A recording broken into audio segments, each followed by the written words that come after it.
할렐루야. 예, 우리 옆에 성도 축복합시다. 예배하신 당신은 가장 복된 사람입니다.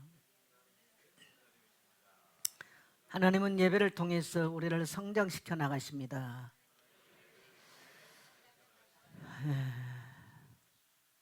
교회 사진을 다 우리 문혜자 원사님 사진 더 올려놓으세요. 예, 오늘 우리 시니어들이 봄나들이를 갔습니다. 봄나들이를 꽃이 피어 있을 기대라고 갔는데 꽃들은 안 피어 있었지만 우리 권사님들 자체가 꽃이었어요. 아주 행복한. 예. 사진 보신 분들도 행복하셨죠? 예. 돌아와서 이제 우리 문혜자 권사님이 오랜만에 우리 집에 오셨어요. 예. 아주 오랜만에 오셔가지고 저녁해서 같이 이렇게 잡수고 이렇게 오는데 오랜만에 또 권사님들 오셔가지고 저녁 먹고 같이 교회 오니까 너무 제가 행복했어요. 그러면서 이제 우리 권사님들 하신 말씀이 자꾸 교회가 60 뭐 조금 넘으면 마치 어른된 것처럼 뭐 안 해도 되는 것처럼 이런 자세를 취하는데 이건 아닌 것 같다. 우리가 적어도 80까지는 100살 시대를 100세를 봤을 때는 80까지 넉넉하게 일할 수 있는데 이것은 아닌 것 같다. 그래서 이제 모여서 낮에도 모여서 교회에서 밥해 먹고 또 시니어 모임도 하고 그리고 교회 일할 때 모든 권사님들 나와서 예배도 하고 그렇게 변화된 모습으로 살아가야 된다. 오랜만에 제가 아주 귀가 행복했어요. 예, 할렐루야. 네. 그래서 제가 얘기했습니다. 여러분 조경대 목사님 잘 아시잖아요. 그 교회 한 2만 명 정도까지 모였었던 교회인데 그 교회의 핵심 역할을 하신 분이 그 김선자 권사님이셨어요. 그분이 이제 우리 고향에 남편이 그 삼세병원이라고 옛날에 우리 어렸을 때 거의 뭐 종합병원 수준의 교회 그 병원을 하셨던 분 아내였죠.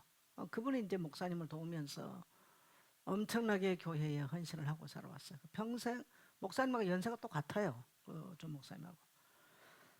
근데 80살 넘을 때까지도 이분들이 교회에서 저녁이면 모여서 예배하고 밤마다 교회에서 기도하고 새벽 기도하고 또 교회에서 제가 그 교회 행사를 가보니까 아니 젊은이들 어디 가고 이 권사님들이 다 미니스커트 입고 그야말로 하이힐 신고 다 나와서 손님을 다 맞더라고.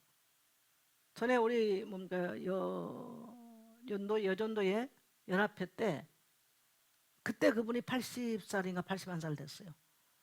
까만 원피스 입고 하얀 진주 목걸이하고 하얀 자켓 입고 그리고 서서 사회하시잖아요. 80 넘었을 때. 제가 여전도 임원들이 저를 찾아왔길래 한번 갑자기 권사님 집에를 방문한 적이 있어요. 예고 없이. 80 넘은 노인이 얼마나 정돈도 잘 해놓고요. 전혀 늙은이 같은 기분이 안 들어. 몇 년 전에 조 목사님 돌아가실 때 갔더니 안 계시더라고. 그래서 거기 조 목사님 자녀들한테 물었어요. 권사님 안 계시냐 했더니 몸이 안 좋으시다 그러더라고. 작년에 조촌 계신대학교 총장님 만나 식사를 하면서 권사님 어떠시냐 이렇게 돌아가셨다 그래요. 그러니까 이제 90이 넘은 거죠. 저는 권사로서의 굉장히 제게 좋은 어떤 그 모델적인 이런 신앙에 좋은 정말 헌신적이고 성도들 일깨우고 함께 교회와 함께 정말 그들이 헌신하도록 만드는 아주 좋은 분으로 그렇게 또 전국 여전도회를 이끌면서 수십 년 동안 굉장히 헌신된 그런 모습이었어요. 참 부러웠습니다. 우리 권사님들도 그렇게 멋진 권사들로 노년을 마무리할 수 있기를 축복합니다. 그러면서 우리 권사님들로 그렇더라고요. 이제 기도할 때마다 노년에 늙어가지고 우리 아무것도 못해 이래가지고 자리 보존하고 누워있는 이런 인생 살지 아니하도록 그렇게 기도하자. 그리고 우리 교회 안에 정말 젊은이들도 그렇게 기도해야 된다. 그 얘기를 하더라고. 할렐루야입니다. 여러분 하나님의 나라 일은요 젊은이만 하고 늙은이만 안 하고 그러지 않습니다. 여러분이 비록 겉사람은 후패한다 할지라도 여러분의 속사람 날마다 새로워져서 하나님 앞에 그런 새로운 비전 가지고 살 수 있게 되기를 축복합니다. 저도 우리 사실은 제가 이번에 선교지 돌면서 굉장히 좀 많이 무리를 하고 와가지고 목소리가 잘 안 나와요. 자꾸 잠기고 얼마나 진땀을 흘리는지 진땀을 흘리고 나면 아주 기력이 없어가지고 너무 힘이 들어요. 그래 내가 못 가겠다 그랬더니 김혜선 사님이 아니 시니어 헤어지 못 가면 어떡하니 예. 71살이니까 시니어 회원 중에 회원지니까 저는 오늘 회비 안 냈습니다만은 그래가지고 이제 앞으로 참석 안 하면 제명시켜 버린다 그래서 무서워서 갔어요. 저도. 아, 근데 갔는데 아주 행복한 그런 시간들이었습니다. 예. 참 같이 이렇게 하니까 얼마나 행복한지 따라합시다. 함께함이 무척 행복합니다. 예, 그것이 바로 교회 공동체예요. 그렇죠? 자, 지난주 말씀을 한번 생각해 보겠습니다. 제가 지난주 설교는 우리 기독교 교리적인 아주 지극히 교과서적인 설교를 했습니다. 지극히 교과서적인. 그래서 우리가 이 땅에 살 동안에 우리가 예수 그리스도를 믿었다고 하는 것은 우리 인생에 절대로 뺄 수 없는 게 뭐냐면 뭡니까? 십자가죠. 그래서 제가 십자가와 함께 걷는 복음의 여정이다. 우리 인생 여정 그 말이에요. 어떻게 하는가? 우리는 십자가를 대할 때 제일 먼저 깨닫게 된 게 뭡니까? 나는 뭐다? 나는 죄인이다.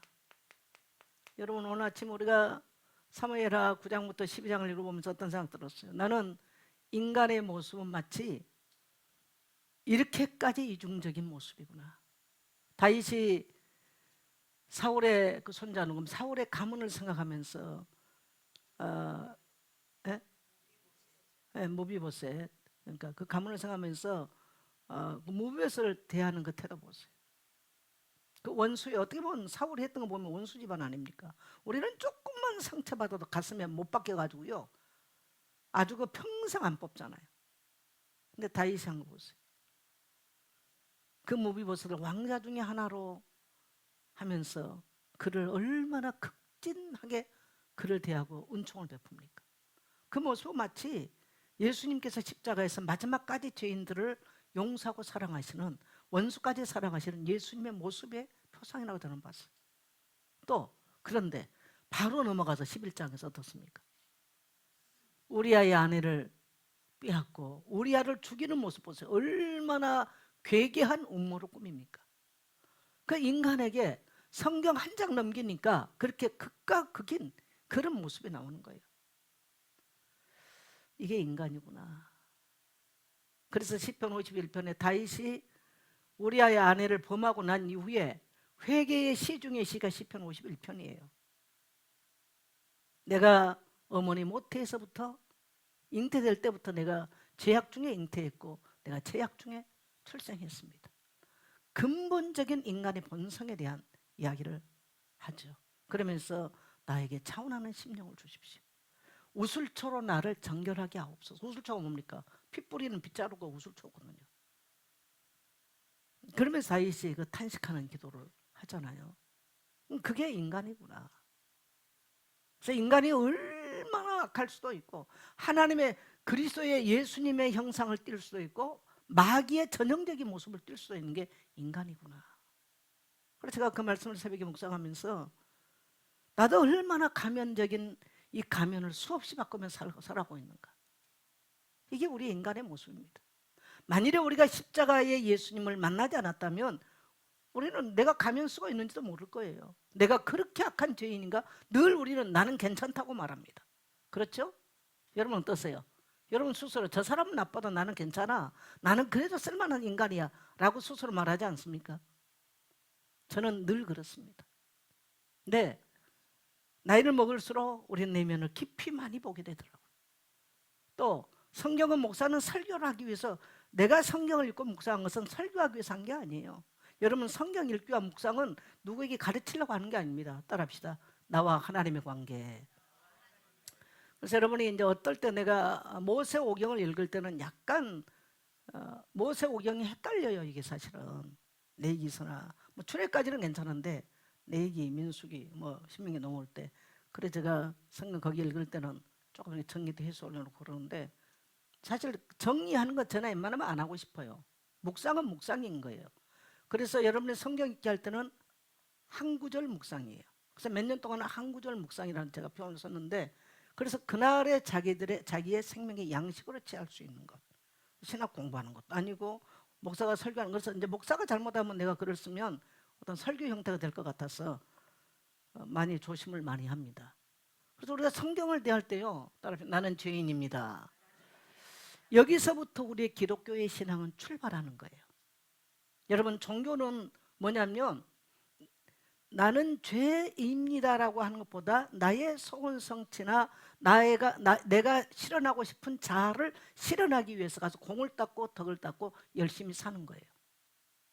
그래서 여러분, 절에서 파는 초를 보셨나요? 거기 뭐라고 써 있던가요? 소원 성취라고 써 있어요.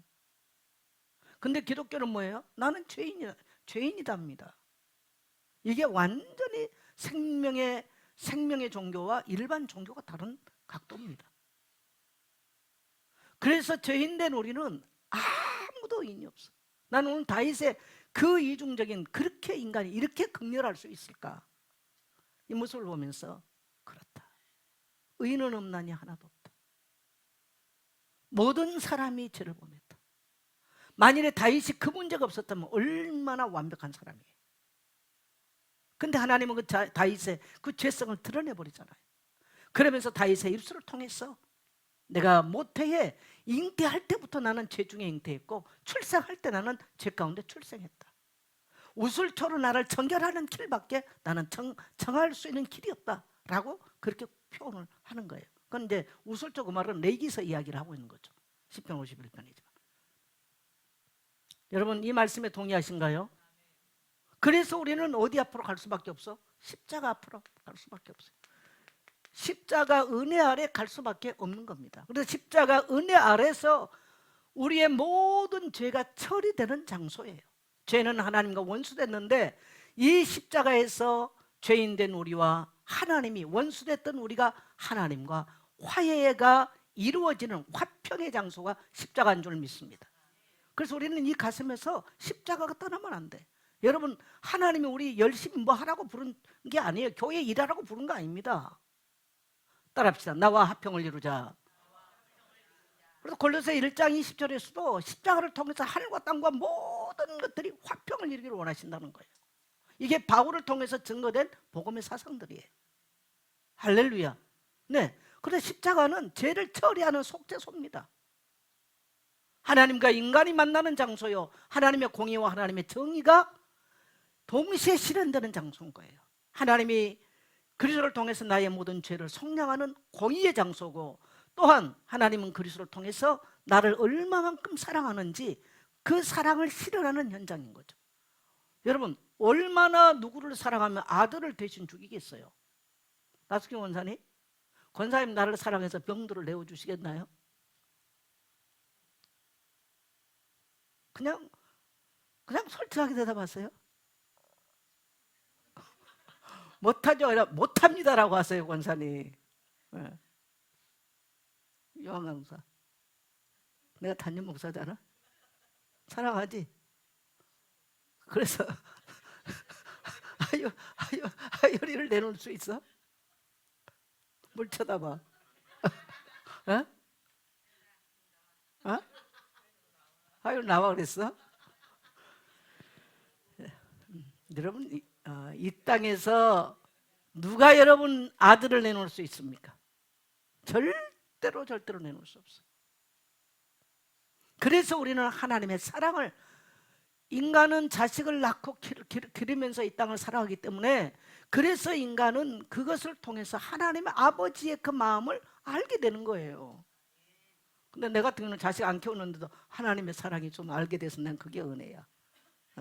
나는 하나님의 사랑을 내가 젊은 날 예수 믿고 이렇게 살아오면서 내가 체험하고 그럴 때요, 내 뼈가 떨릴 만큼 나는 주님의 사랑을 경험한 것 같아요.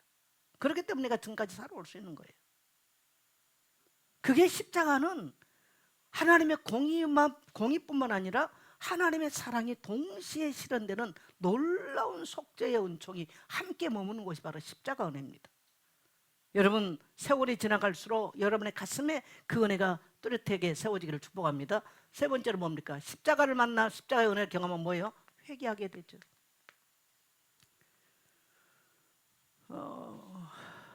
이사야 1장 18절을 보면, 오라 우리가 변론하자. 너희 죄가 주홍같이 붉을지라도 양털과 같이 희게 되리라. 너희 죄가 주홍 같을지라도 눈과 같이 희게 되리라. 변론이 뭡니까? 내가 죄인 된 것을 고백하면 이 말이죠. 그 다음에 요한일서 1장 9절에 보면 만일 우리가 우리 죄를 자백하면 저는 미쁘시고 그러서 우리는 모든 불에서 깨끗게 하시느니라. 여러분, 우리가 예수를 구주로 예수의 십자가를 통해서 나의 모든 죄사함이 이루어졌다는 사실을 믿을 때 우리는 비로소 모든 하나님과 원수됐던 이 자리에서 돌이켜서 하나님의 자녀가 된 사실이 인정되는 것입니다.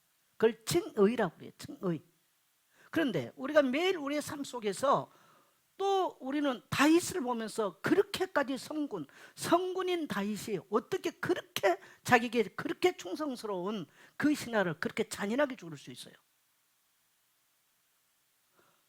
나는 다윗처럼 성군은 아닌데 다윗처럼 그렇게 다윗만큼 사람을 죽이지는 않은 것 같아. 그럼 내가 다윗보다 나은가? 어떠세요? 우리는 다윗보다 낫나요? 아니잖아요. 바로 그걸 말하는 거예요.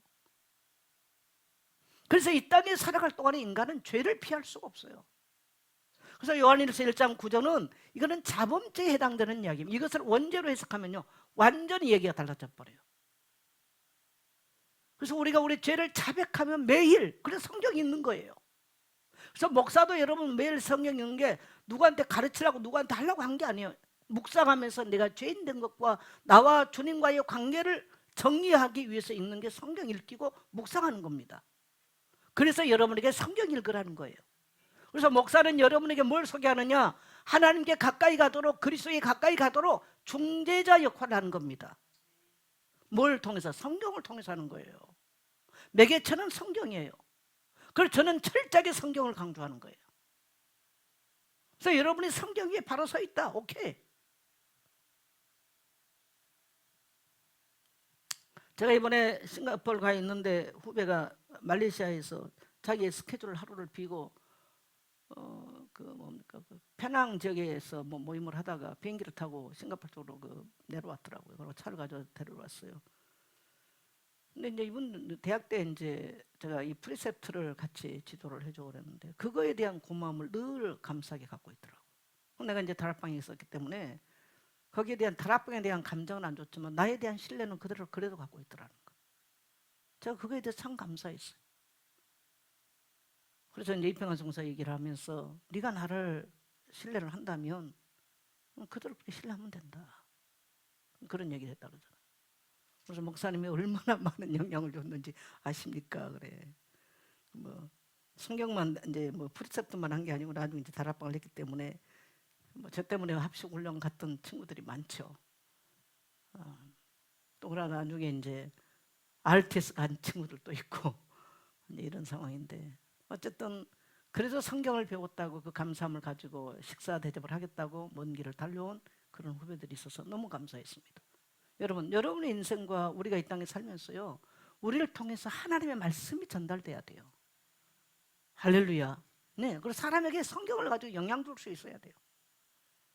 그래서 만일 우리가 우리 죄를 자백하면 저는 미쁘시고 그래서 우리는 모든 불에서 깨끗게 하시느니라. 그래서 매일 말씀을 통해서 죄인된 인간의 모습을 보고 끊임없이 우리를 향한 사랑을 베푸신 하나님의 사랑 가운데로 나가야 되는 거예요. 그래서 우리는 주저함 없이 따라서 주님 나는 죄인입니다.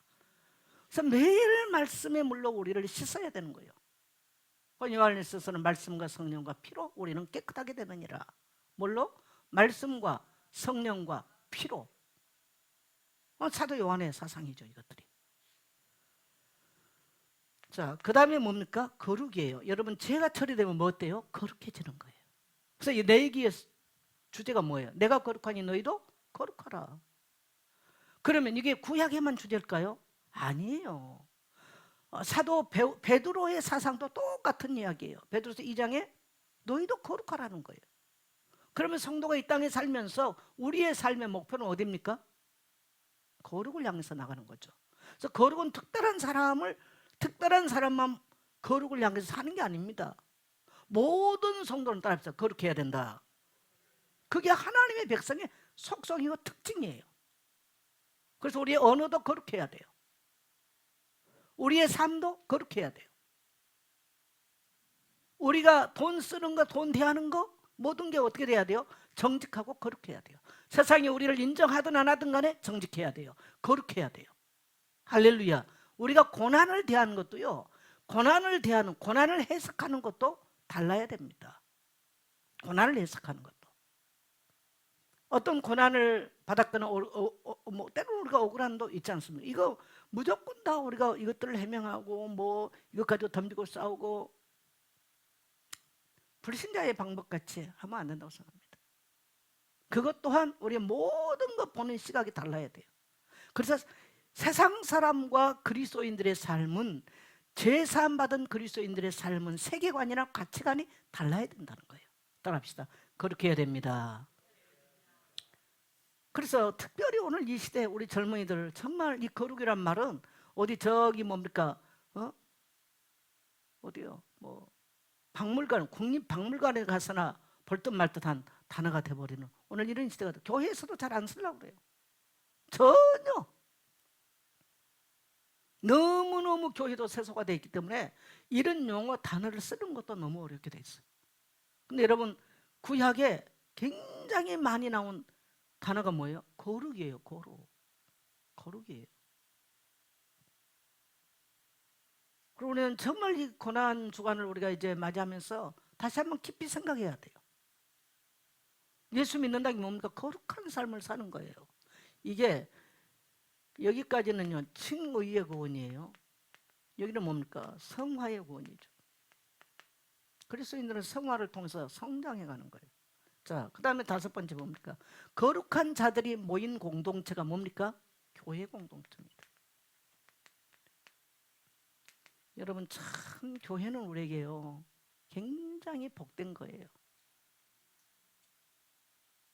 어떻게 생각하세요?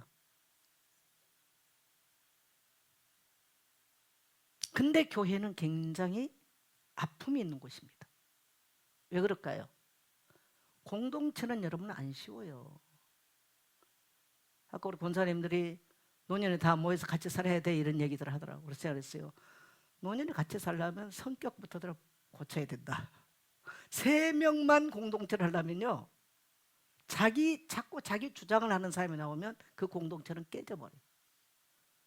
공동체의 가장 큰 적이 뭐냐, 어디 가서 또 가장 어리석은 사람이 뭐냐, 자기 어떤 의견을 관철하는 사람. 요게 안 다뤄졌는데 3명 이상 살아? 못 사는 거야. 그래서 그걸 바짝 깨버려야 돼. 맞아요, 틀려요? 어디 가서 여러분요 왕따 당한 사람 특징이 있어요. 사람들이 자꾸 자기 의견 관철시키려고 해요. 굉장히 어리석은 거예요. 우리 성도들 어디 가 절대 하지 마세요. 남 얘기 그냥 들으세요. 못마땅하다 그러면 아무 않고 거기 수긍해서 끝나면 돼요. 별 저기도 아닌데 가서 자기 의견 관찰시켜. 그럼 왕따 돼요. 두 번 다 사람들이 안 만나요. 왜? 사람들은 자기 감정 소모하기 싫거든요.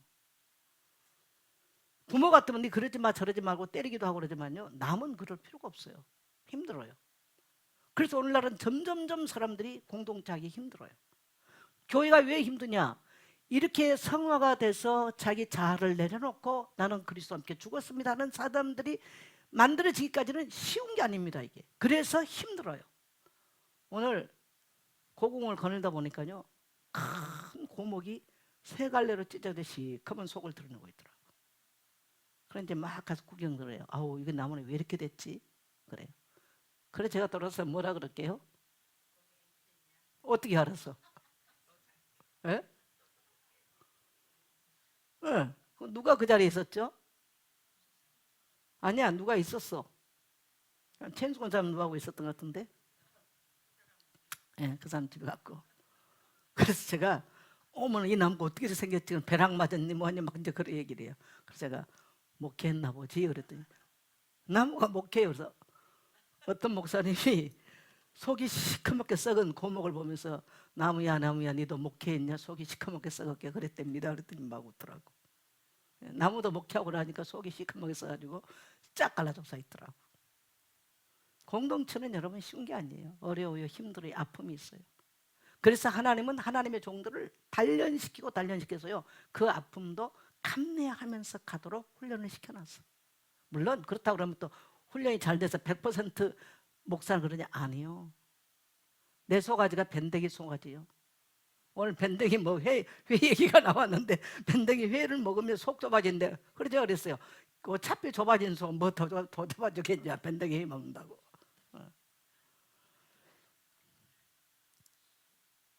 네, 이 땅에 살지만 이 성경에 보면은 예수님 부활하신 후에 성령이 강림하면서 권속이라는 단어가 나와요. 계속 사도행전 이후부터 권속. 권속이 오이코스거든요. 그 말은 뭐냐면 가족이란 뜻이에요. 성경에서는 구원받은 성도들의 모임을 따라합시다. 가족이다. 가족이라고 표현을 해놓아요. 그만큼 교회는 우리에게 왜? 예수의 피로 하나 됐잖아요. 우리 속에는 예수의 피가 흐르고 있거든요. 그렇기 때문에 예수의 피로 권속이 됐단 말이에요. 그래서 우리가 이 땅에 살 동안에 가족 같은 이러한 친밀감도 느끼고, 그러니까 여러분 봐보세요. 지금 김혜 전사가 25년을 넘었어요. 그러면 거의 20년 동안 내하고 거의 24시간 동행을 했어. 거의가. 우리 뭐 누구냐, 문혜조 권사님도 그때 김여자 전도해가지고 그때 왔을 때니까 뭐 거의 같이 왔잖아요. 나숙기 권사님이 한 30년 됐죠. 부모, 형제, 친척 만나는 것보다 저를 만나는 시간이 더 많죠. 누가 더 익숙합니까? 부모, 형제가 더 익숙합니까? 저가 더 익숙합니까? 그렇죠. 부모, 형제들 중국에 있을 때 장로님 가족이 어떻게 사는지 잘 모르잖아요. 한국에 돌아와서 어떻게 잘 몰라요. 그러나 목사는 알고 있어요. 또 그래서 아픔도 알고 눈물도 알고 어려움도 알고 기쁨도 알아요. 아마 여러분의 부모, 형제보다 더 많은 시간들을 보내봤어요. 그게 교회인 거예요. 그게 교회예요. 그래서 교회는 하루아침에 뭐 사람들 모이고 되는 게 아니에요. 이 그래서 왜 이렇게 힘든 교회를 왜 세우라고 했을까? 난 그런 생각을 많이 했거든요. 근데 세월을 가면 갈수록 나는 세상 떠나고 없어도 이 땅에는 뭐가 남아야 돼? 교회 남아야 되는 거예요. 그래야 인생은 이 땅에서 나그네예요. 이 땅에서 나그네예요. 성경은 나그네라는 표현을 많이 쓰잖아요. 나그네인데 나그네가 만일에 돌아갈 곳이 없으면 그는 방랑자가 되는 겁니다. 불쌍한 존재가 돼요. 돌아갈 곳이 있다? 방랑자가 아니죠. 우리가 이 땅에서 우리가 힘들고 어려울 때 찾아갈 곳이 있고 가서 우리의 마음을 쏟아놓을 곳이 있다, 가서 위로받을 곳이 있다, 얼마나 복됩니까? 여러분, 이게 교회인 겁니다. 예수의 피가 있고 그분이 머리가 되시고 그분이 십자가에서 사랑의 손을 내미시고 용서의 손길을 우리에게 내미신 그분이 있는 곳이 바로 교회인 거죠. 네. 그래서 주님 이 땅에 얼마나 우리에게 축복된 것을 남겨주셨는지.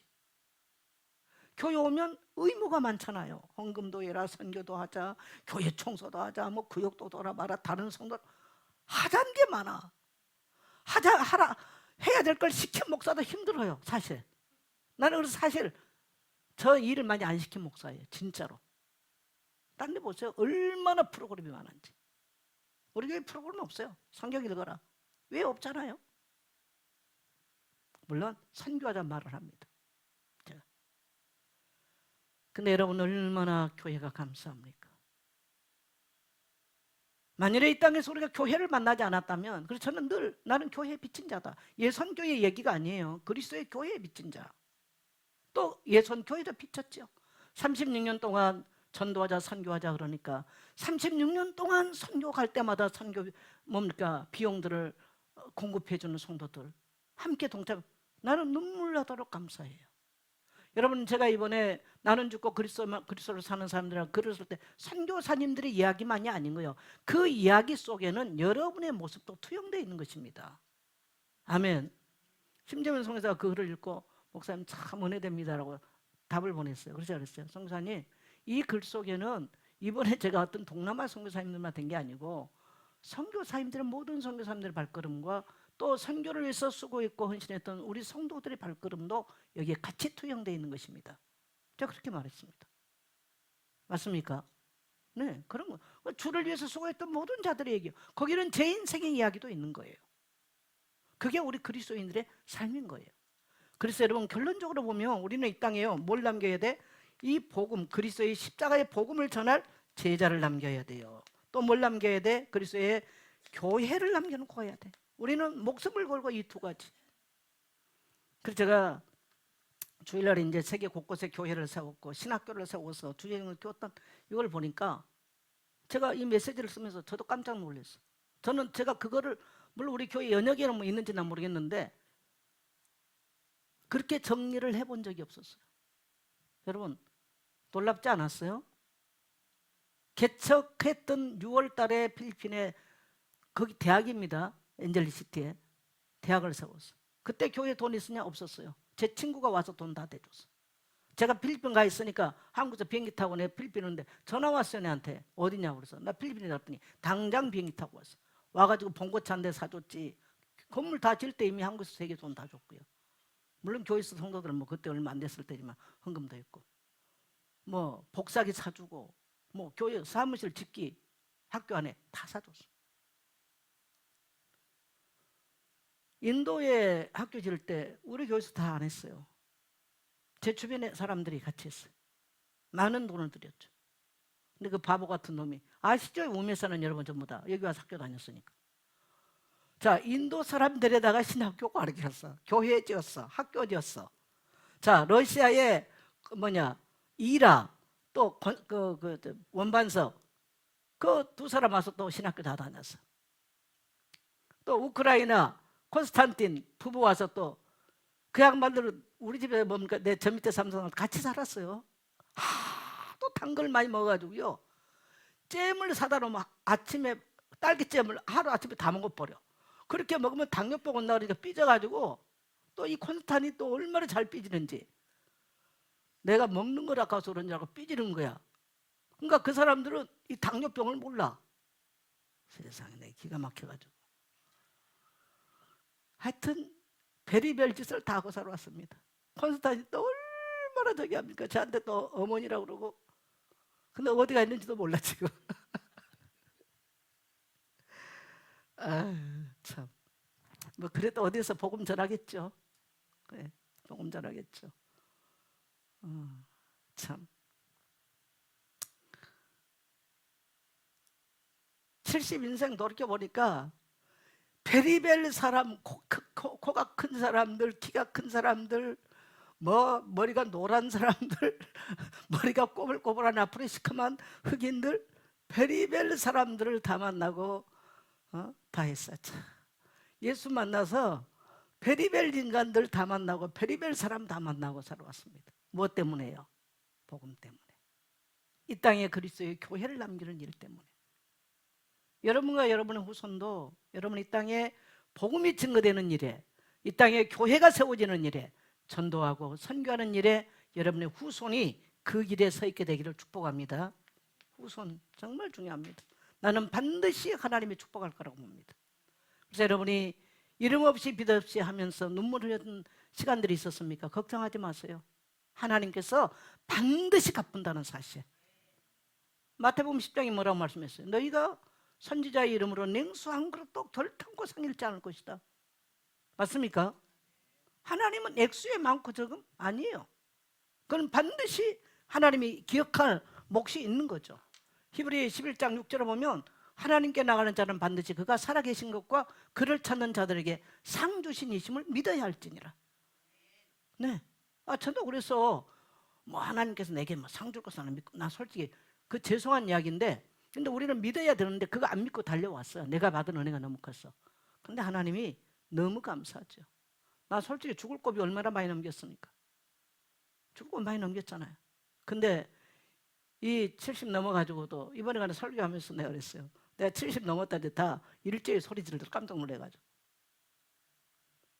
놀라운 은혜죠. 그래서 우리가 앞으로 지금 하면 시간이 얼마 되겠습니까? 여러분 권사님들 뭐 모여서 예배드리고 기도하고 교회 헌설하는 거 여러분의 인생이 앞으로요 80까지 일한다. 가만히 있어도 시간 80은 그냥 갑니다. 내가 가만히 있어도 내 인생은 가요. 사라지는 거예요 무대 뒤로. 저는 그래서 정말 복음 위에 살고 싶습니다. 전도하고 선교하고 싶습니다. 우리 이예수 목사님이 전에 내보고 목사님 건강을 많이 아껴서 이런 얘기하는데 이번에 갔더니 목사님 그냥 다니세요. 그냥 선교지를 가세요. 왜? 그 말은 무슨 말이에요? 시간이 없다는 얘기예요. 여러분 가만 손발 기어놓고 있어도요, 네 올해 그냥 가만히 있었으니까 나이 1살 더 이렇게 늘려줄게, 이거 없어. 그냥 가는 거야.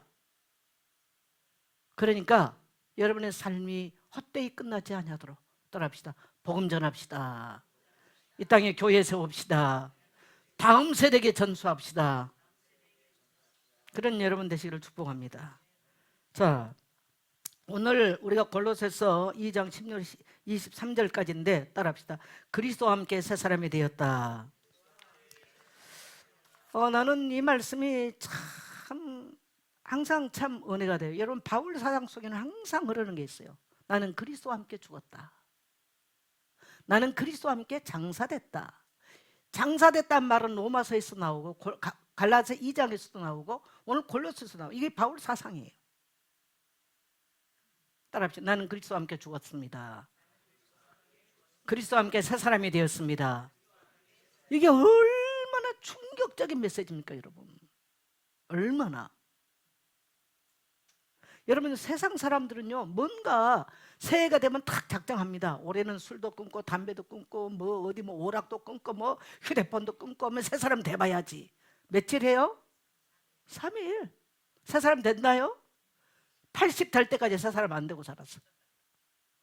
올해는 뭐 도박하는 놈도 안 만나고 어떤 엄청 합니다. 새 사람 안 됐습니다. 여러분, 인생은 그렇게 해서 새 사람 되는 게 아니에요. 여러분요, 우리가 이 복음이 들어가면, 이 복음이 들어가면 반드시 변한 게 3가지가 있어요. 첫째로 뭐가 변해요? 제가 선언을 말했어요. 신분이 변해요. 이 신분에는요, 영적 신분, 우리가 예수를 구주로 믿으면 영적 신분이 변하면서 마귀의 자녀가 누구의 자녀로? 하나님의 자녀로 바뀌는 겁니다. 그 다음에 로마서 6장에서는 죄의 종이 뭘로 바뀌어요? 의의 종으로 바뀌는 거예요. 자, 두 번째는 무슨 신분? 사회적 신분이 바뀌어요. 여러분, 기독교의 복음이 들어가니까, 여러분 성경은요, 이게 이제 우리가 구약 특히 모세오경은요, 출애굽 사건을 중심으로 해서 배경이 되잖아요. 그 말은 무슨 말이에요? 노예 생활을 배경으로 하고 있어요. 그래서 구약의 성경은 노예들이 탈출해서 그들이 자유함을 향해서 가는 여정부터 출발한 게 모세오경입니다. 그래서 구약 성경은 예굽의 노예들, 그러니까 노예 생활을 배경으로 기록된 거예요. 그러면 신약은 어떻냐? 로마의 역시 그들도 로마의 노예들 배경으로 한 것이 바로 신약 성경 이야기. 그래서 성경에서 구약이든 신약이든 노예 생활을 배경으로 기록하고 있을 때 노예에게 강력하게 필요한 게 뭡니까? 따라합시다. 해방이다. 자유함이다. 성경을 통해서 우리가 출애굽을 통해서 뭡니까? 자유함, 해방을 선포하는 거죠. 신약은 뭡니까? 복음이 선포되면서 누가복음 4장 18절에 보니까 눌린 자에게 자유함을, 그 다음에 가난한 자에게 복음이 증거돼 전파하여, 요즘 성경 함성이 왔다 갔다 해가지고 거기에 벌써 그 한 구절 안에 자유라고 하는 말이 2번이 나와요. 성경은 우리에게 뭘 주기 위함이다? 자유함을 주기 위함이에요. 그래서 신분이 노예나 이런 사회적 신분의 변화가 일어나는 거죠. 외적인. 그래서 그 시대 배경을 통해서도 말씀합니다. 그래서 여러분요, 기독교 복음이 들어가니까 미국을 만들어서 링컨 대통령 같은 사람 나오니까 어떻습니까? 흑인 노예 해방이 일어나잖아. 만일에 이 땅에 복음이 증거되지 않았다면 지금도 아프리카 흑인들은 사람으로 취급받지 않고 세계 곳곳에 노예로 팔려나가는 비극적인 일들이 날 겁니다. 우리는 흑인 노예상으로 유명한 사람이 있죠. 대서양을 건널 때 큰 폭풍 속에서 회개하고 돌이키고 그가 예수 믿고 하나님의 종이 되어 기록한 찬송, 나 같은 죄인 살리신, 존 누턴의 노래잖아요. 흑인 노예상이었어요. 이렇게 기독교 복음이 증거되면 그 영향이 어마어마했습니다. 여러분, 만일에 우리나라 복음이 증거 안 됐으면 어떻게 되겠어요? 남존 여비 사상에 갇혀서 어디 여러분이 지금 남자 여자 같이 앉아서 예배드립니까? 뭐 우스운 얘기입니다만은 우리가 주일학교 다닐 때만 해도 교회 가면요, 선이 거져 있어서 남자는 여기, 여자는 여기 앉아서. 남녀 7석 부동석. 그러고 앉았었다니까요. 어떻게 여자들이 어디 나서 뭘 가르칩니까? 어림도 없는 얘기였죠. 근데 그리스도의 복음이 들어가면 다 그런 것들이 깨집니다. 다 깨졌어. 여러분, 창세기 3장의 사건은요, 가정이 이 질서가 깨진, 창세기 3장 문제는 인간에게 가정의 제도나 모든 제도가 깨진 상태입니다. 그래서 남자가 여자를 억압하고 다스린다는 표현이 나오잖아요. 이건 깨진 제도예요. 그래서 복음이 들어감으로써 창세기 3장을 회복할 때 가정 제도나 사회 제도가 회복되는 거예요. 그 바로 변화가 일어나는 거죠. 할렐루야. 이건 놀라운 얘기입니다, 여러분요. 이 신분의 변화가 일어나요. 자, 그 다음에 사회 제도가 바뀌어요, 여러분요. 복음 들어가면 봉건 사회가 무너지고 나서 기독교 들어가니까 봉건주의 사상이 다 무너졌죠. 중세부터 우리 한국에도.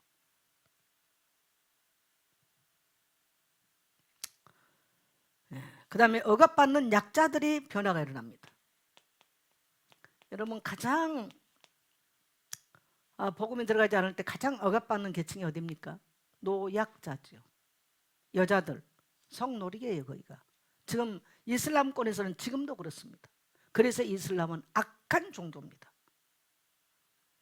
이란에 여자들 히잡 쓰고, 우리 중동 쪽에 지나보면 전부 다 남자들 한 명 가는데요, 마누라들 3명 4명 쭉 따라고 애들 수십 명 쭉 따라다녀.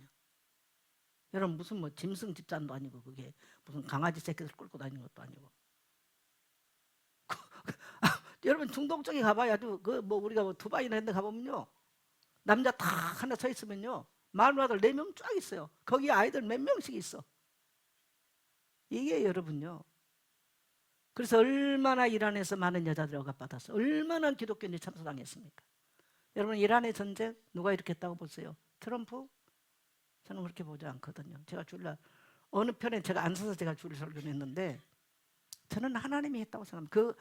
그 강력한 빗장을 깨부셨다고 저는 봅니다. 아멘. 근데 그러면 이란이 안전히 지구상에 없어지냐? 안 없어져요. 여러분, 지구의 마지막 전쟁, 아마겟돈 전쟁, 이란이 또 일으킵니다. 연합군 또 끌고 갑니다. 어디로? 무기또 어디요? 지금 이스라엘은 무기또 땅이죠. 골란고군 있죠. 마지막 때 또 해요. 마지막 전쟁이 거기서 끝납니다. 인류의 3차 전쟁. 3차가 될지 4차가 될지 모르겠지만. 그래서 여러분, 사회 억압받는 계층이 다 복음 들어가면 해방이 돼요. 그래서 우리는 따라합시다. 복음 전해야 됩니다.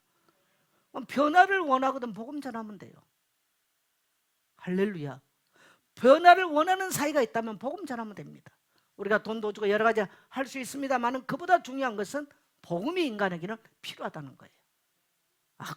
아멘이죠. 자, 우리가 이제 오늘 본문에 들어가서, 자, 16절 갑니다. 시작.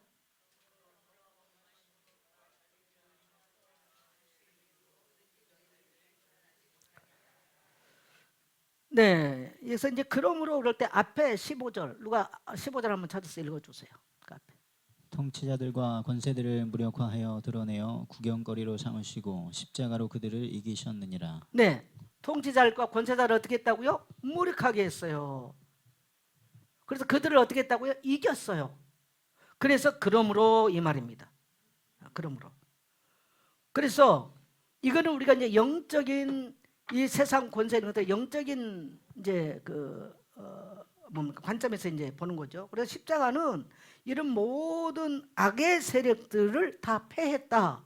이 악의 세력들을. 그래서 여러분, 두려워하지 마세요. 따라합시다. 악의 세력은 십자가 앞에 무력해졌다.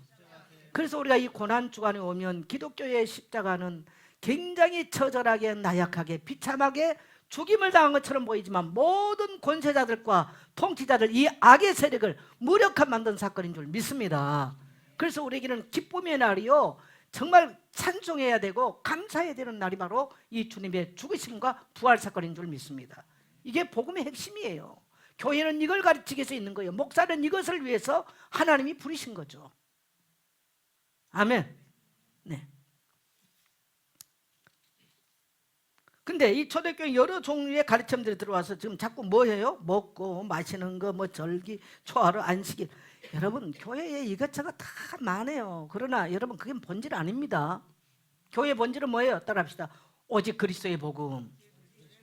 예, 거기 확실해야 됩니다. 자, 그 다음에 두 번째에 가서 누구든지 너희를 비판하지 못하게 해라. 신앙의 본질은 외적 규례가 아니에요. 그거 어떻게 해서 그것 때문에 뭐 초하루 안 지키고 뭐 안식일 안 지키고 율법 안 지키도 정죄받고 비판받는 그게 아니라는 겁니다. 신앙의 본질은 뭡니까? 따라합시다. 그리스도와의 관계입니다. 그래서 우리가 새 사람이 되는 기준은 사람이 기준이 아니에요. 사람이 세운 절기나 뭐 이런 것이 아니고요. 그래서 뭐 우리가 뭐 열심히 뭐 교회 와서 뭘 한다, 막 주방에 가서 밥을 잘했으니까 문혜자 권사님은 더 새 사람이 됐고 밥을 안 한 사람은 덜 새, 그런 게 아니에요. 맞죠? 기준이 그게 아니죠. 만약에 우리 문혜자 권사님이 주걱 들고 서가지고 내가 제일 새 사람 됐다고 우긴다면 이 교회 복잡해지는 거야. 내보다 뭐 주방에 들어가서 밥은 뭐 제가 많이 오래 했으니까. 근데 하여튼 일심전심 지속하는 건 대단해. 교회 우리 저기 과천에 천막교에서부터 와가지고 지금까지 주방 30년 가까이 주방 가서 있는 거 전 아무나 못해. 우리 문혜자 권사님 만일에 내보다 앞에 돌아가시면 내가 비석 세워줄게. 주의 백성들을 위하여 평생 식주인 노릇을 하셨습니다. 그러고 영광스러운 얘기예요. 그러니까 80까지 한 번만 하지 마시고 나이 먹었다 이 말 하지 마시고 하시면 돼요. 네, 80까지. 그리고 문자가 아니라 제자를 키워놓고. 네. 그래서 그리스도를 알면 알수록 내 자신이 얼마나 이런 형식으로부터 우리가 자유함을 누리는가. 그래서 여러분 자꾸 우리가 외적인 것에 매이게 되면요 목사도 이 선을 떱니다. 여러분 제일 목사직이 위선 떨기 좋은 직업입니다. 나도 그래서 어떨 때는요 이 목사 딱지 다 한번 떼어놓고 한번 살고 싶어요. 여러분이 얼마나 자유한 줄 아십니까? 모르시죠? 알아요? 저도 어떨 때는 다 딱지 한번 떼어놓고 살고 싶어. 정말 내가 목사 딱지 다 떼어놔도 내가 설교하는 거 어떤 그런 것처럼 내가 그렇게 살아가는 사람인가? 나도 나를 좀 한번 보고 싶더라고. 어떨 땐 나도요 수십 년 뭐 40년 사역하고 나니까 내가 누구지? 목사 말고 난 누구지? 잘 모르겠어. 나는 정말 내가 설교한 사람처럼 그런 사람인가? 라고 생각하게 되고. 그러나 목사 다 믿지 마세요. 저 목사인 여기 있는 나를. 자 17절 갑니다. 이것들은 장래일의 그림자이나 몸은 그리스도의 것이니라. 여러분요 구약에서 우리가요 자 구약의 첫째는 뭐냐면 제도가 있어요. 제도. 무슨 제도가 있어요? 직분이 있죠. 왕 제상선 직분이 있어요. 그 다음에 뭐가 있습니까? 뭐 도피성이나 뭐 이런 그 제도가 있어요. 그 다음에 뭐가 있어요? 절기가 있어요. 이런 모든 것들은 오실 메시아 그리스도의 뭐라? 그림자입니다. 그림자. 그래서 히브리서 1장에 보면은 이런 표현을 써요. 히브리서 기자가 구약의 옛날에 선지자를 통해서 여러 모양과 여러 방법으로 말씀하셨느니라. 뭘로? 여러 모양과 여러 방법으로. 그래서 양의 피 뭐 이런 건 전부 다 어떤 절기와 제도들이거든요. 뭐 방주 전부 다 오실 메시아에 대한 예표 그림자입니다. 그래서 우리는 구약을 창세기 1장부터 시작해서 창세기 1장부터 읽어도요 누구 중심으로 읽어야 돼? 그리스도 중심으로 읽어야 돼요. 뭐 이거는 뭐 수없이 수십 년 동안 내가 목회하면서 여러분에게 설파했던 내용이고 또 거의 설교도 제가 그런 중심으로 설교를 하고 있고. 그래서 그림자가 자 실체가 왔다. 실체인 이 실체가 왔다. 그림자 필요해요? 안 필요해요? 붙잡을 필요가 없어요. 실체가 왔는데 양의 피를 바를 때 양의 피에 실체가 왔는데 양 잡을 필요 있어요? 없어요? 없어요. 실체가 왔으면 끝난 거예요. 근데 지금 이 골로새 교회에 이런 거짓 선지자들과 자꾸 교회를 어렵게 하는 것입니다. 율법의 형식은 그리스도를 가르치고 있어요. 그러나 그리스도 자신은 아닙니다. 자, 18절 가겠습니다. 아무도 꾸며낸 겸손과 천사 숭배를 이유로 너희를 정죄하지 못하게 하라. 그가 그 본 것에 의지하여 그 육신의 생각을 따라 헛되이 과장하고. 네, 여기 보니까 초대교회 성도들 속에 나타난 겸손을 막 꾸며내. 아주 거룩한 것처럼. 그리고 천사를 이유로 뭐 천사를 봤니, 뭐 천사가 동행했니, 이런 이제 그러니까 엄청 영적 수준이 높은 것처럼. 다락방에서 굉장히 사람들 혼란스러운 게 하나 있었어요. 아직도 복음 못 깨달았다, 이 말. 아직도 저 사람은 율법이다. 따라합시다. 복음은 믿음으로 끝나는 것이다. 여러분, 우리 기독교는 깨달음의 종교가 아니에요. 무슨 종교? 믿음의 종교예요. 복음은 믿음으로써 우리가 그 복음을 믿을 때 복음은 능력으로 역사하는 것입니다. 내가 깨달아서 역사를 한 게 아니고요, 그리스도의 십자가의 죽음이 나의 죄사함이구나, 그리스도의 부활은 사망 권세를 무너뜨리시고 내게 새 생명 가운데로 인도하신 하나님의 능력이구나, 믿는 순간에 복음 자체가 우리 안에 역사하는 겁니다. 할렐루야. 그걸 믿는 거예요, 그 자체를. 그래서 천사 이야기라는 것들은요, 굉장히 영적 체험 이야기예요. 그래서 오늘날 이제 어떤 데서는 막 사람들이 굉장히 기도 많이 하고 막 엄청 체험 이야기 많이 하잖아요. 여러분, 그거 속지 마세요. 때로는 우리는 체험 필요해요. 근데 자꾸 어떤 데는 뭐 이렇게 막 기도하니까 뭐 꿈을 꾸니까 어떻고 뭐 꿈에 뭐, 여러분 그거 듣지 마시고요, 우리는 따라합시다. 복음에 명확해야 된다. 이런 성도들이 이런 것들을 통해서 굉장히 뭐냐면 영적 교만을 굉장히 가져오거든요. 마치 또 이제 어떨 때는 또 잘못하면 이런 뭐 이런 체험뿐만 아니라 뭐 나는 성경을 얼마만큼 읽었고 성경을 어떻게 알고, 또 이런 교만을 또 떨 수 있어요. 하나님은 정말 시간이 갈수록 하나님이 가장 미워한 게 뭘까요? 교만입니다. 교만. 그래서 교만은 넘어짐의 선봉이요 패망의 앞잡이다. 넘어지는 거예요. 우리 안에도 이런 거짓된 욕망들이 있어요. 누구한테 내가 참 신앙이 좋은 것처럼 보이고 싶은 거, 내가 영적 수준이 높은 걸 보이고 싶은 것, 이런 것들. 자, 19절 갑니다. 머리를 붙들지 아니하는지라 온 몸이 머리로 말미암아 마디와 힘줄로 공급함을 받고 연합하여 하나님이 자라게 하심으로 자라느니라. 네, 이것들은 머리를 붙들지 않는 것이래요. 뭐 천사를 보고 뭐 영적 체험을 하고 아무리 그런다 할지라도 이것은 머리를 붙들지 아니한 것이다. 자, 여러분, 머리를 붙들어야 몸을 붙드는 거죠. 그렇죠.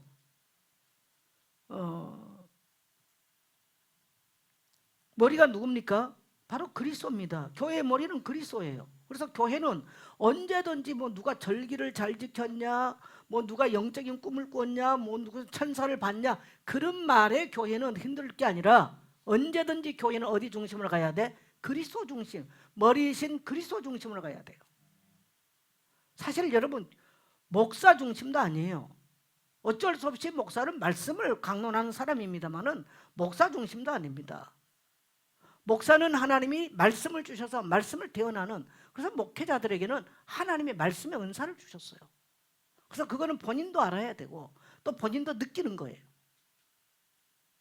또 하나님의 말씀이 증거됐을 때 성도들에게서 사람들의 죄에서 변화가 일어나고 삶이 변화가 일어난 이런 증거 가지고 목회를 하는 것이죠.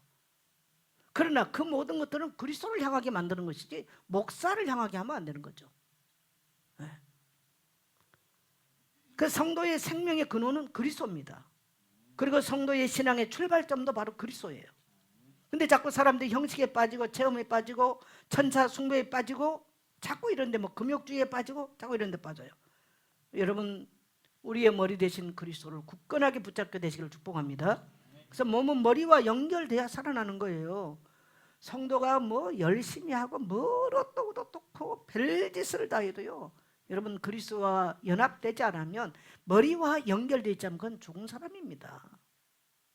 맞죠?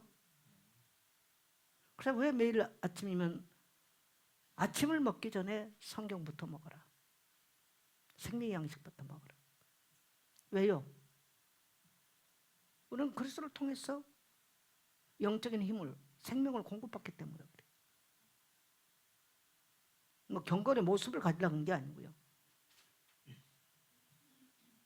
그래서 새 사람의 힘은 자기 안에 있지 않아요. 주님과 연결될 때 새 사람은 힘을 얻습니다. 여러분, 속 사람 힘이 어디 있던가요? 내가 다락방에서 갈등을 하고 떠나려고 오래전부터 할 때 내가 명확하게 어른들에게도 말했어요. 내가 그러려고 한 게 아니고 그때는 뭐 완전히 떠나야 되겠다 해서 하는 게 아니라 내가 딱 수술을 하고 눈을 뜨고 딱딱 나니까 아, 이거는 내 생명의 양식은 아니고 내 속 사람의 양식은 아니구나. 아마 이건 내가 강단에서 수없이 많이 하는 이야기예요. 내 영이 딱 거부했다는 얘기. 여러분, 속 사람의 양식은 성경입니다. 그래서 제가 수요 예배는 철저하게 강해 설교예요. 강해란 말은 무슨 말이에요? 성경을 강론인데 성경이 성경을 뭐라고 말하느냐. 이게 강해예요. 목사의 어떤 하고 싶은 말을 하려고 하는 게 아니고요. 성경이 성경을 뭐라고 말하느냐. 기납법적 성경을 말하는 거예요. 그래서 여러분이 할 수만 있으면 수요 메시지를 많이 들어야 돼요. 그래야 신앙이 성장해 가는 거예요. 성경을 깊이 알아가요. 주일 설교는 제가 보편적 설교를 해요. 자, 20절 갑니다. 너희가 세상의 초등학문에서 그리스도와 함께 죽었거든 어찌하여 세상에 사는 것과 같이 규례에 순종하느냐. 네, 지금 바울이 너희는 어떻게 됐다? 그리스도와 함께 따라합시다. 나는 그리스도와 함께 죽었다. 여러분, 그 세상 학문이 아무것도 아니라는 겁니다. 다 지나가는 겁니다. 근데 자꾸 그런 것 가지고 와가지고 뭐 율법의 정신 자꾸 가지고 와가지고 그럼 우리가 율법 필요 없냐? 아니죠. 율법이 있어야 내가 죄인지 아닌지 기준이 생기는 거예요. 그런데 그것을 붙잡고 있으면 안 돼요.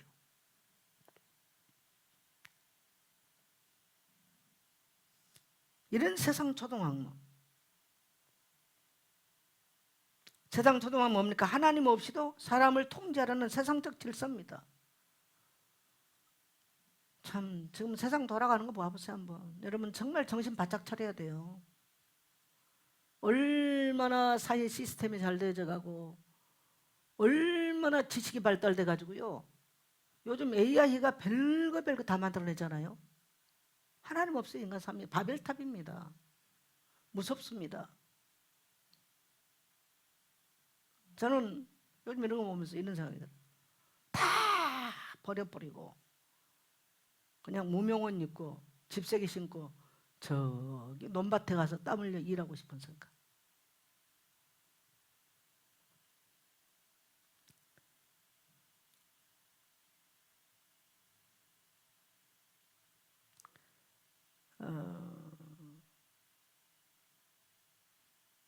우리는 예수 믿는다는 것은 그리스도의 죽음과 연합되어 있습니다. 그래서 그리스도께서 십자가를 죽으실 때 나도 이미 그때 거기 죽었어요.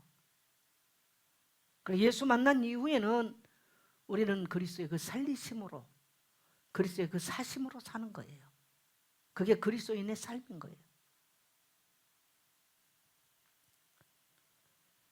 자, 새 사람은 그리스도와 함께 죽고 산 사람입니다. 누가 새 사람이냐? 교회에서 열심히 한 사람, 뭐 비전이 대단한 사람이 아니고요.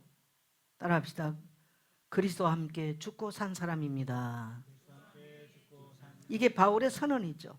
저는 이 바울의 선언이 참 좋아요. 정말. 그래서 제가 갈라디아 2장 20절 그 찬양도 참 내가 좋아하는데 비록 그렇게 살지는 못하지만 어쨌든 간에 바울의 이 삶을 이 선언을 굉장히 좋아합니다. 자, 21절 갑니다. 곧 붙잡지도 말고 맛보지도 말고 만지지도 말라 하는 것이니. 바울이 아주 그냥 조목조목 말했죠. 신앙을 금지 목록으로 오해하지 마라 그렇게 제가 이제 제목을 해놨는데 거짓 교사를 강조했던 내용이 뭐야? 붙잡지 마라, 맛보지도 마라, 만지도 마라. 뭐 이런 거 만지지도 말고 그런 거 맛도 보지 말고 뭐 그런 말들이에요. 여러분, 쟤는 맛도 안 보고 뭐 붙잡지도 않고 또 맛도 안 본다고 죄가 안 지어집니까?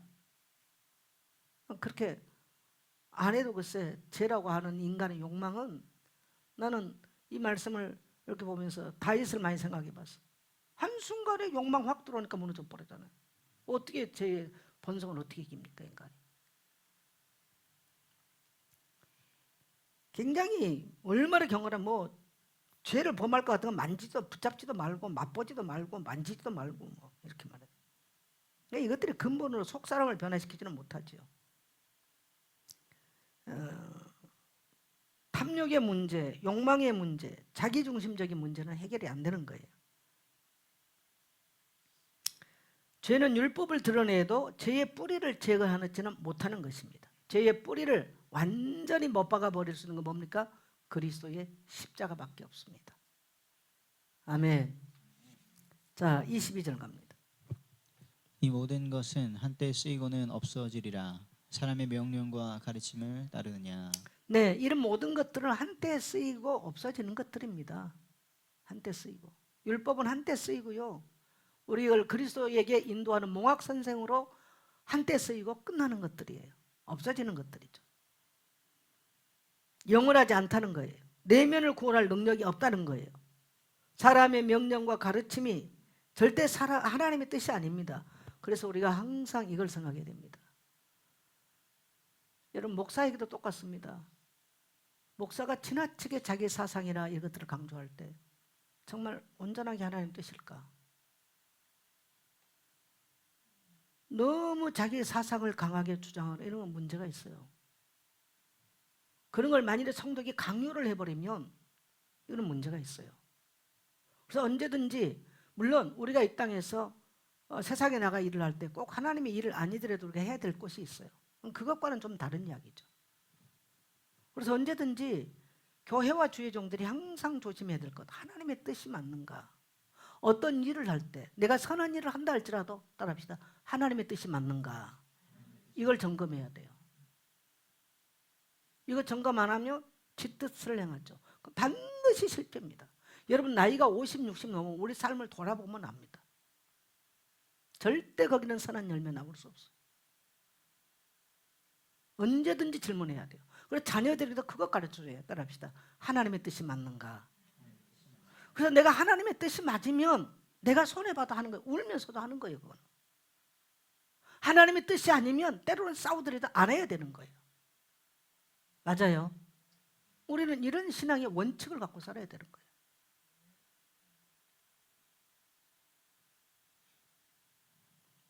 하나님 뜻이 맞다. 울면서도 거기는 순종할 필요가 있어요. 굴복할 필요가 있어요.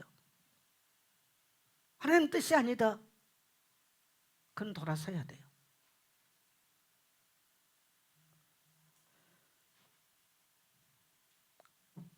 자, 23절 갑니다. 이런 것들은 자의적 숭배와 겸손과 몸을 괴롭게 하는 데는 지혜 있는 모양이나 오직 육체 따르는 것을 금하는 데는 조금도 유익이 없느니라. 네, 이런 뭐 자의적인 숭배, 겸손, 몸을 괴롭게 하는 금욕주, 이거는 형식, 이런 형식이 육체를 거룩하게, 육체가 아니에요. 육체가 거룩하게, 이거 제가 말을 좀 잘못 써놨습니다. 이런 육체적인 것들이 사람을 거룩하게 만들 수가 없는 것들이에요. 이건 육체를 따르는 것이죠. 이건 조금도 유익이 없어요. 종교적 행위들은요, 자의적 숭배, 뭐 겸손해 보이는 태도, 몸을 괴롭히는 금욕주의, 이런 것들이, 사람들이 이것들 뭐 굉장히 감탄하겠죠. 지혜 있는 모양으로 보여요. 모양일 뿐이에요. 조금도 유익이 없습니다. 그래서 여러분, 결론적으로 말하면 따라합시다. 그리스도 안에 붙어 있으라. 그래서 요한복음 15장에 보면, 요한복음 15장 7절입니까? 내 말이 너희 안에 거하고 너희가 내 안에 가며 무엇인지 원하는 대로 구하라. 그러니까 내가 그리스도 안에, 그리스도가 내 안에. 나는 포도나무에 너희는 가지니 가지가 나무에 붙어 있으면 절로 과실을 맺느니라. 그래서 우리는 포도나무와 가지처럼 그리스도 안에 붙어 있어야 돼요. 그리스도와 연합된 삶을 살아야 된다는 거예요. 지금 바울 사상이 계속 우리 강조된 게 바로 그겁니다. 자, 결론 갑니다. 같이 갑니다. 시작. 머리 대신 그리스도께 늘 연결되어 참 생명과 참 신앙의 성숙을 이루는 성도가 되자. 그리스도와 함께 죽고 그리스도와 함께 살아난 자답게 오늘도 새 사람으로 살기를 기도하자. 네, 여러분 그래서 기도할 때 주님 내가 그리스도와 함께 죽고 내가 그리스도와 함께 살았으면 내가 새 사람다운 삶의 열매를 맺어가며 살 수 있도록 하나님 내가 그렇게 살겠습니다. 그렇게 기도할 수 있는 여러분 되시기를 축복합니다. 그래서 제가 주일날 내린 세 가지 이 결론은요, 우리가 평생 붙잡고 기도할 내용이에요. 여러분 세상 무엇이 세상을 변화시킬 수 있겠습니까? 세상은 전쟁이 나고 난립니다. 사상과 이데올로기가 충돌을 하고요, 난리예요. 저는 오늘 우리 대한민국을 보면서 삼국시대다 그렇게 생각합니다. 삼국시대 뭡니까? 고구려 백제 신라, 저 뭐요? 북한 영남 뭡니까? 호남. 신삼국시대라니까. 신삼국시대. 따라합시다. 복음 통일이 일어나기를 원합니다. 복음이 이 땅에 온전해져야 이런 정말 사람들의 사상이나 세상 이데올로기가 판칠 수가 없어요. 이건 우리 그리스도인들의 몫이에요. 그래서 이 땅에 저 북방부터 저 남방까지 뭐가 세워져야 돼? 그리스도의 교회가 세워져야 됩니다. 이 복음 전할 제자와 일꾼이 우리 교회와 이 땅에 일어나야 됩니다. 우리와 우리 후손도 그 길에 서도록 이런 가치관을 심을 수 있는 여러분 되기를 주의 이름으로 축원합니다.